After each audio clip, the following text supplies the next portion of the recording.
Hello दोस्तों, मेरा नाम है कृष्णा और आप देख रहे हैं दी ट्रैवल एडवेंचर। तो आज मैं आया हूँ यहाँ पर स्टैचू ऑफ यूनिटी में कि यहाँ पर आकर मैं देखूँगा लाइटिंग शो। तो मैंने सोचा कि क्यों ना आप सबको भी लेकर चलूँ और इससे दिखाऊँ। तो आप देख सकते हो मेरे पीछे काफ़ी ज़्यादा लोग हैं, फ़िलहाल बैठे हैं और मैं यहाँ पर बातें इसलिए नहीं कर रहा हूँ क्योंकि काफ़ी ज़्यादा लोग हैं और मैं सोच रहा हूँ उनको डिस्टर्ब ना करूँ, तो मैं इसके लिए वॉइस ओवर कर रहा हूँ। तो यहाँ पर मैं आ चुका था काफ़ी टाइम पहले ही और मैंने आगे की सीट ले ली कि जहाँ से मैं अगर लाइटिंग शो देखूँ तो मुझे क्लियर और अच्छी तरीके से चीज़ें दिखे। तो इसी तरीके से मैं आप देख सकते हो यहाँ पे काफ़ी ज़्यादा लोग हैं और ये काफ़ी बड़ा एरिया है। तो यहाँ पर आप जब टिकट लेते हो तो यहाँ पे भी आप बुकिंग कर सकते हो और इसका बुकिंग करने के लिए कोई कॉस्ट नहीं लगता। जो स्टैचू ऑफ यूनिटी में आप जो टिकट का प्राइस लगता है, सेम टिकट के प्राइस पर आप यहाँ पर भी आके देख सकते हो। तो ये देखिए जो नदी है फ़िलहाल सूख चुकी है और यहाँ पे काफ़ी ज़्यादा लोग आ चुके हैं। अब ये हालांकि 5 से 10 मिनट में जैसे ही अंधेरा होगा और ये लाइटिंग शो चालू हो जाएगा। यहाँ से लाइटिंग शो चालू हो रहा है और मैं ये पूरा वीडियो आप लोगों के लिए एज इट इज़ रख रहा हूँ। अगर आई होप आपको ये पसंद आ रहा हो तो आप देख सकते हो और इसके बारे में जान सकते हो। और स्टोरी जो बताई गई है वो सारी चीज़ें आप भी अपने घर बैठे वर्चुअल में इसे इंजॉय कर सकते हो।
कहलाता था सरदार।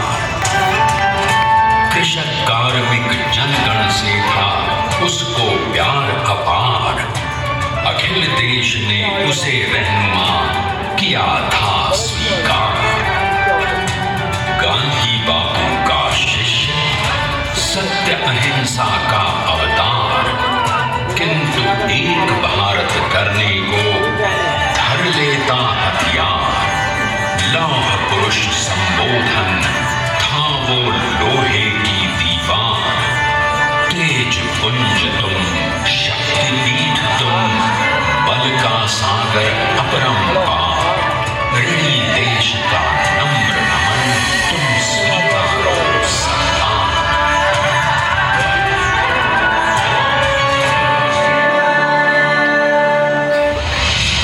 1857 में अंग्रेजों को ललकारने वाले पहले स्वतंत्रता संग्राम के एक सक्रिय सिपाही थे झवेर भाई पटेल। करमसद गांव के इस बहादुर देशभक्त किसान और उनकी पत्नी जाट भाई के 5 बेटों और 1 बेटी में से चौथे पुत्र थे वल्लभ भाई। बालक वल्लभ ने करमसद के बाद नडियाद से अपनी हाई स्कूल की शिक्षा पूरी की। फिर 13 साल की उम्र में उनकी शादी भी हो गई छोटी सी झवेर बाई से। 2 बच्चों, बेटी मणिबेन और बेटे डाया भाई को जन्म देने के बाद झवेर बाई असमय ही चल बसी। सदी बदलने और 20वीं सदी आने पर उनका जीवन भी एक चमत्कार की तरह बदला। प्लीडर का इम्तिहान पास करके वो वकालत करने लगे। पहले गोधरा, फिर आणंद और उसके बाद अहमदाबाद में। मगर जल्द ही वकालत छोड़कर वो बैरिस्टर बनने की इच्छा से इंग्लैंड चले गए। लंदन में बैरिस्ट्री में अव्वल आने और वजीफा जीतने वाले वो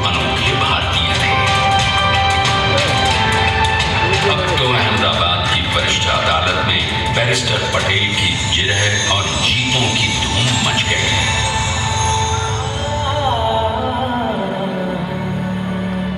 तभी एक युग पुरुष ने वल्लभ भाई के जीवन की धारा ही बदल दी। दक्षिण अफ्रीका में सत्याग्रह के अहिंसक अस्त्र से गोरे शासकों को सबक सिखाकर भारत वापस आए बैरिस्टर मोहनदास करमचंद गांधी से मिलकर वल्लभ भाई ने अपने कुछ वर्षों से सीखे विदेशी व्यवहार और संस्कार हमेशा के लिए त्याग दिए और अब वो अपने खेड़ा के किसानों को हक दिलाने के लिए बापू के साथ आंदोलन में कूद पड़े। अब उनके पैरों में जूते नहीं, गांव की धूल थी। हृदय में भारत भूमि की शस्य श्यामला धरती, मन में थे गांधी और मस्तिष्क में एक नए स्वतंत्र भारत का सपना।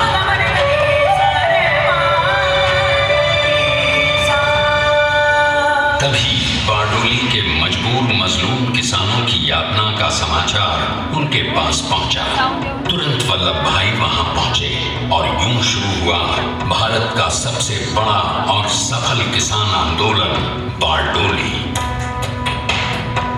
वल्लभ भाई ने बारडोली के 87,000 किसानों को ऐसा अटल अडिग अचल मनोबल दिया कि अंग्रेजी सरकार हिल गई और 1 बरस के बाद उनका लगान माफ कर दिया गया।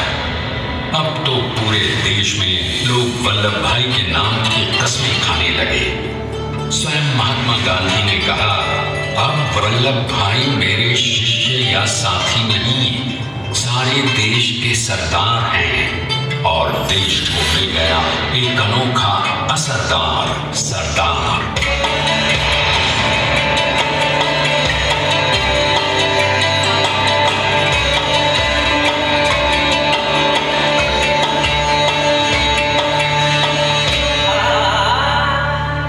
सरदार पटेल के नाम और देशभक्ति से अंग्रेज डर कर कांपने लगे।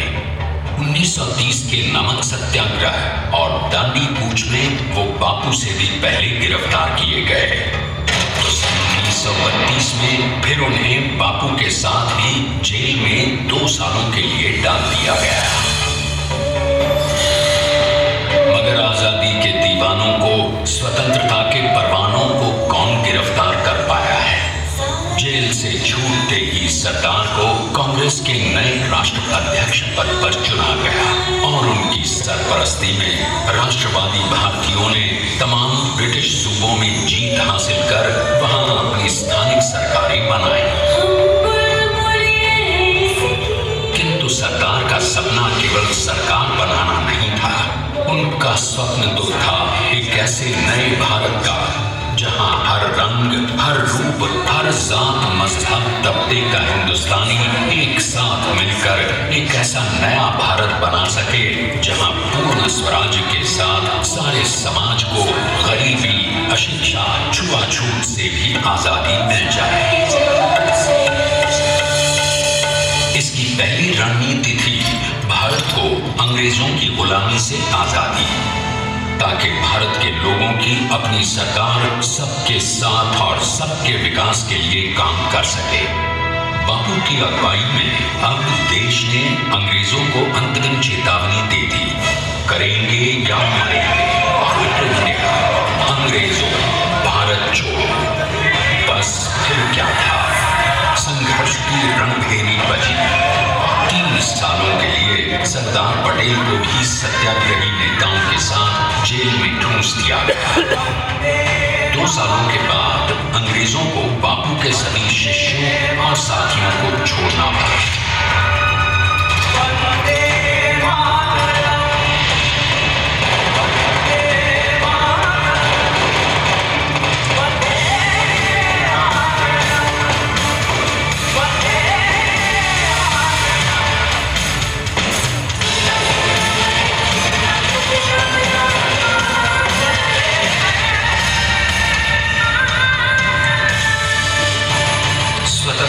स्वप्न के सच होने के साथ अब सरदार पर कई एक नई जिम्मेदारियां थीं।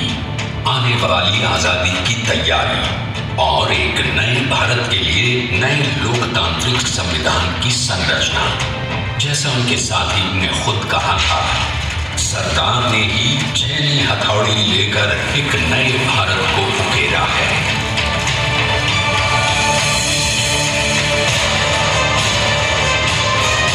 स्वाधीनता तो प्राप्त हुई, लेकिन खंडित भारत में भी उठते विभाजनवादी अंधकार को अभी दूर करना था। जब देश के खंड होने का भय उत्पन्न होने लगा तो सरकार ने निर्भय होकर खुद अपनी केंद्र सरकार और साथियों को भी चुनौती दे डाली और जम्मू कश्मीर को बचाने के लिए सारे देश का आकाश वायुयानों से भर गया।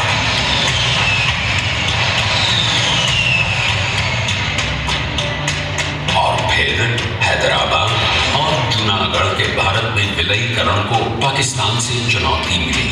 सरदार चाहते थे कि देश की 1 इंच धरती अब और विभाजित नहीं होनी चाहिए।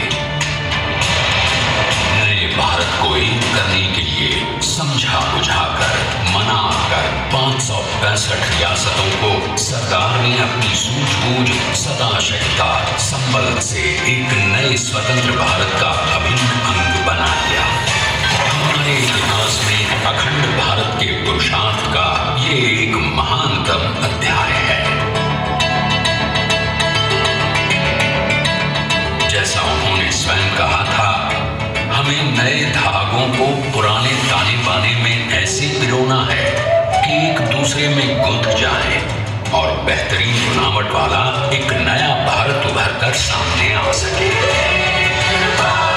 अंततः अपने वज्र दृढ़ संकल्प से एक नया विराट विशाल एक भारत श्रेष्ठ भारत बनाकर दिखा ही दिया सरदार ने। संसार के सबसे बड़े प्रजातंत्र के शिल्पी को प्रणाम करने के लिए देश ने बनाया है ये समर्थ स्मारक। स्वाधीन भारत को समर्थ भारत में बदलने वाले सरदार पटेल को समर्पित प्रेरणा तीर्थ भी है। प्रधानमंत्री श्री नरेंद्र मोदी के नेतृत्व में बनी विश्व की इस विशालतम प्रतिमा के सामने आकर सारी दुनिया जैसे स्वयं ही नतमस्तक हो जाती है।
reinforcement steel, 6,000 ton structural steel और 1,700 metric ton bronze.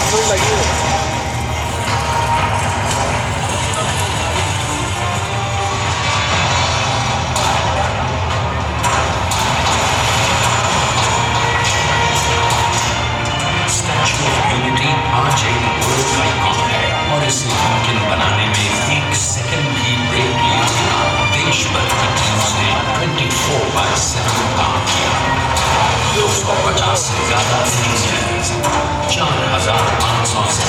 Skill force और दमदार मानव दिल।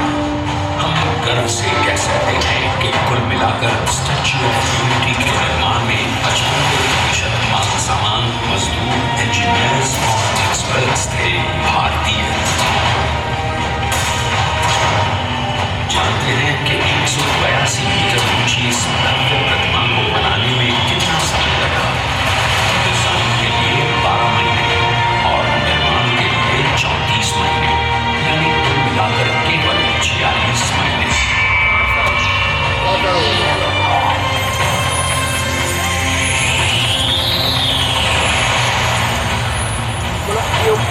इसी तरह बनी देश के शिल्पकार की एक अनोखी अद्वितीय विशाल प्रतिमा, जो सिर्फ आज ही नहीं बल्कि आने वाले न जाने कितने सालों तक यूं ही चमचमाती रहेगी।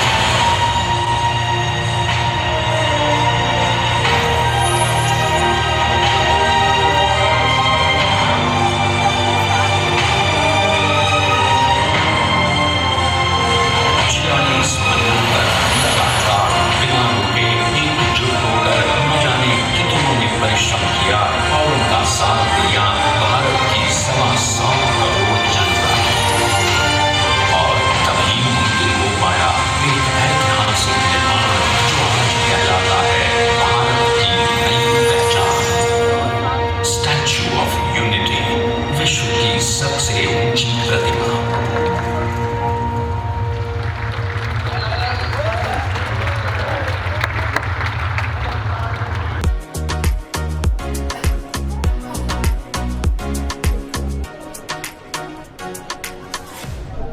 शो ख़त्म होने के बाद मैं वापस निकल चुका हूँ रेलवे स्टेशन। तो अंधेरा हो गया था काफ़ी, तो आप देख सकते हो मैंने बस लिया है और बस में मैं आगे की तरफ बैठा हूँ।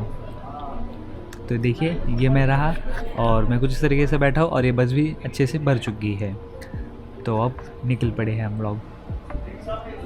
यहाँ पर मैं आपको दिखा दूँ कि यहाँ पे जो भी है लाइट है, स्ट्रीट लाइट पे यहाँ पे रंग बिरंगे लाइट भी लगे हैं, तो ये काफ़ी देखकर अच्छा लग रहा है। तो नॉर्मली क्या रहता है, स्ट्रीट लाइट पर लाइट लगी रहती है, बट यहाँ पर आप देखेंगे तो यहाँ पे बटरफ्लाई और बाकी डिज़ाइन में लाइट लगी है। और ये नाइट का टाइम है एकता नगर स्टेशन पे। तो ये मैंने सोचा कि क्यों ना आप लोगों को नाइट के टाइम पे भी दिखा दूँ, क्योंकि मैंने डे का तो आपको मेरे प्रीवियस वाले वीडियो में दिखाया है, तो ये भी नाइट का एक एंजॉय कर दूँ। तो